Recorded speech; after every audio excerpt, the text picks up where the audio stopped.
My passion is really about brand building. Yes. I love it. I love, I cut my teeth doing strategy work. That's correct. But I'm a designer by trade, right? Okay, so, you bring the two together and really like visual identity and that kind of whole thing.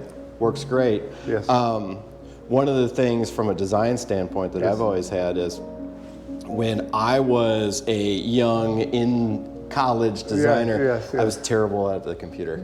I was awful at it. I didn't know how to do anything. So I did everything by hand.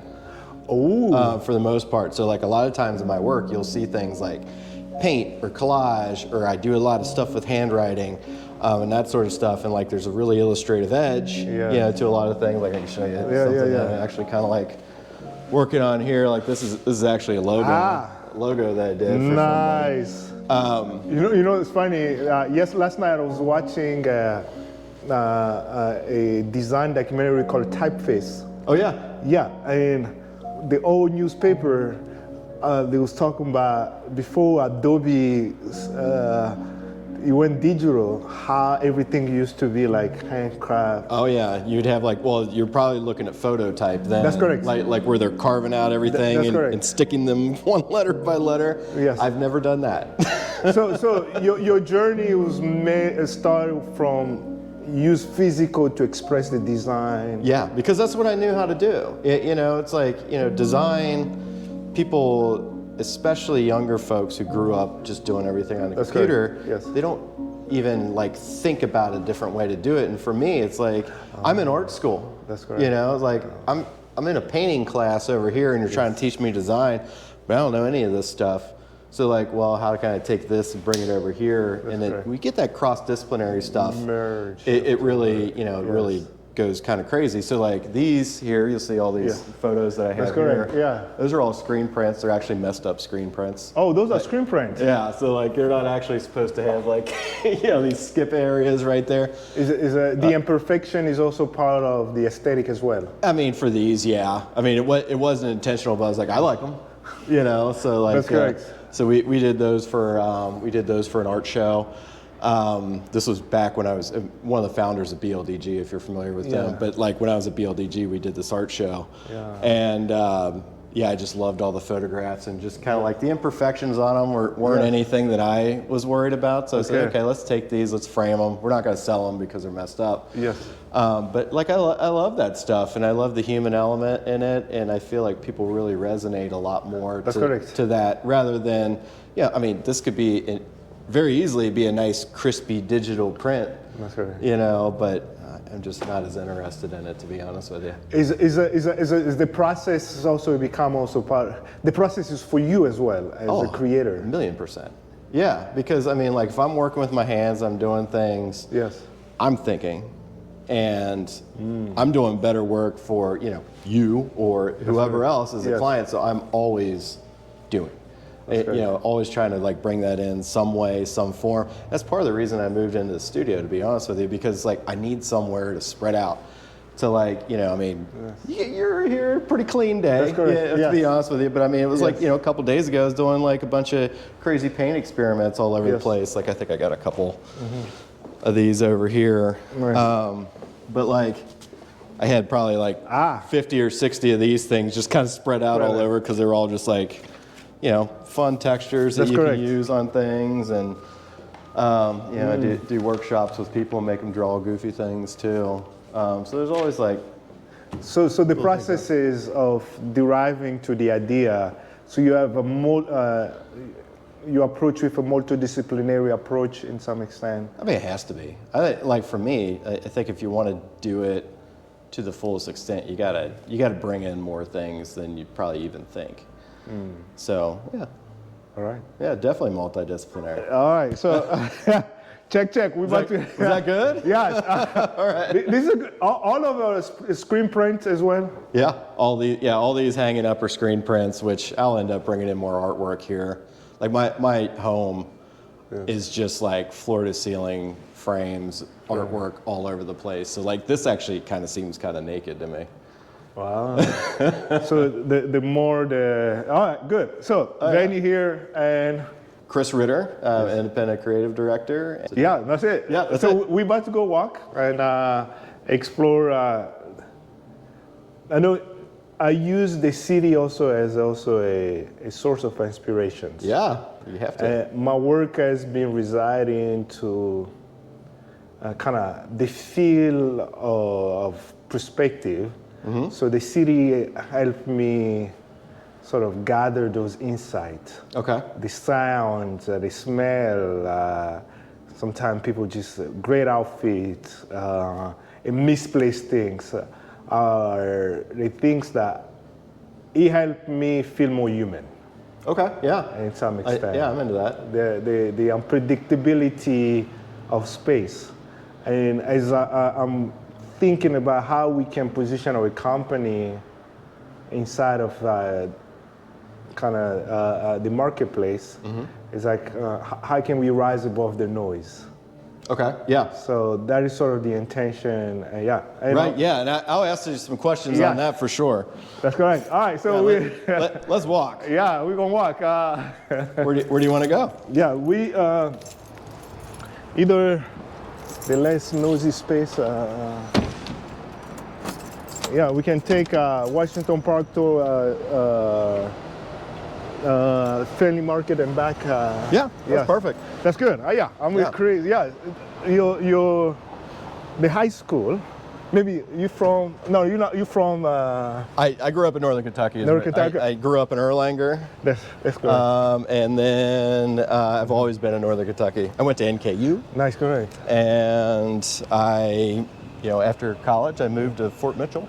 Oh, yeah. And then I moved to Covington. So it's like you could draw like a 7-mile circle around all the places I've ever lived. Wow. Which is probably not what I ever intended, but close proximity. Yeah. So if you have to take a cultural time lapse from the place you live, how has been transformed or influenced you creatively in some extent? Oh, let's see. So, when I think of like where I grew up and the people that I grew up with. Yes. Erlanger's pretty. It's a blue collar town. And I think that mentality of just being like, a hardworking individial, somebody who, has some strong core values. That's correct. It's like you can go through, where I grew up, like you can go through and not have great outcomes. So but you it's can like see the outcome. Yes. Okay. Yeah, okay. and it's like you have to make a decision. You have to bet on yourself, kind of thing. And then going from there to NKU, which was very transformative for me. Right. I didn't go into school as an artist or a designer. Yes. Went into school as a chem major. So what happened? Why was the change of? I was terrible at it. Jake. We are in the city. Sorry, he's not paying any attention. Yes. So initially, you were as a. So what was the transformation? What was the? How did you went from one to the other? What was the inspiration behind it? Well, this is like as generic of an answer as you can. I went to a guidance counselor. Yes. And I took an aptitude test, and they said you might be good at graphic design. Oh. And I was like, well, I know what graphic design is because actually my great grandpa was a commercial artist. Oh. So I knew a thing or two about it. Yes. And then I said, okay, well, let's give it a shot. That's and correct. literally, like within 3 classes, I was like, oh, it feels so much more natural doing this. That's correct. And then when you feel better about what you're doing, makes studying a lot easier. Because when you're in chemistry and you get the classes like organic chemistry, it's really hard. I mean, it's like it's like when you're studying nonstop and just failing miserably. It's not a very pleasant experience. You had to make a change. It take a lot of blow on your confidence intellectually. That was probably the first time I really put my full self into something and just blew up in my face. That's correct. Which it was a good learning experience, but it was. I'm in a better spot now. So you seem like your grandfather might also be a source of inspiration on a background subconsciously. Sure. Yeah. I mean, I kind of remember, like when I was a little kid, I remember asking my parents about logos. Yes. Like one time, they're like, oh, well, your great grandpa That's correct. did that. And I was like, oh, that's a job. But I mean, I was probably like, I remember it was a logo for a toy store. So I mean, like I was young enough to like be worried about toy stores. Yes. So yeah, at an early age, I kind of knew what it was. That's correct. Okay. So there was so now, how many years now? How many years have you been in this? So I graduated college in 2006. Yes. So this is what, 19? 19 years. 19 years professional. It's hard to believe. Yeah. Wow. So 19 years in. Yeah. What is the state of graphic design and the age of AI and currently? What?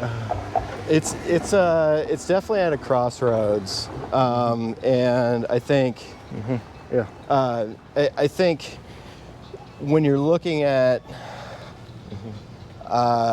we just talked about the idea of putting something physical into the work. That's correct. Right? Putting pen to paper, using paint, doing that kind of stuff.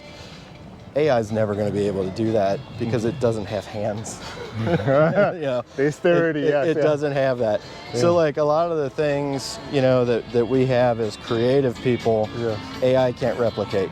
That's which should be comforting, but it's also I think raises the bar for a lot of people in the industry, and a lot of like the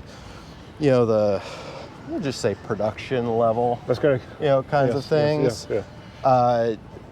Things that can be automated.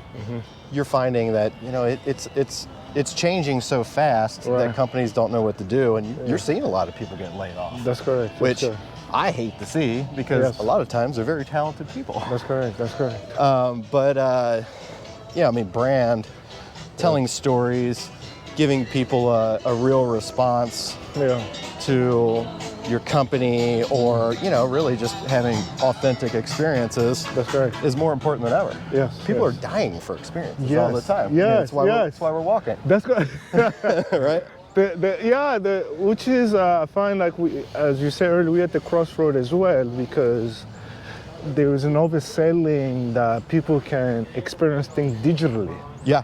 This is in analog, in interacting with matter, interact with the ecosystem. So there's like all this $1 billion is being poured into virtual reality. Right. This is get us a better park. Which is kind of the company and the service that I'm building. It is to ultimately the really experiences in space and time. Right. Is you use all your sensory. The smell. I bet you never tasted a website before. You know what I mean? I've used that one before. It's not a full. It's not a full experience. It's not a full experience. Right. It's a gateway for a full experience. Yeah. But we cannot stop there, in some extent. So now, how knowing those things. We know digital is not a substitute for the real experience. We can agree on that, yeah. That's all. Okay, so and so how do you see to bridge the gap? Where do you see how they complement each other? Is one? You mean digital and analog? Yeah, correct. You just got to think of digital for what it is, and it's a tool. It's a tool, right? And tools are very important. Right. But it's not the only thing. If you give 1 million people hammers, it doesn't mean they're going to build a city. So it's just not the way that it works. Now,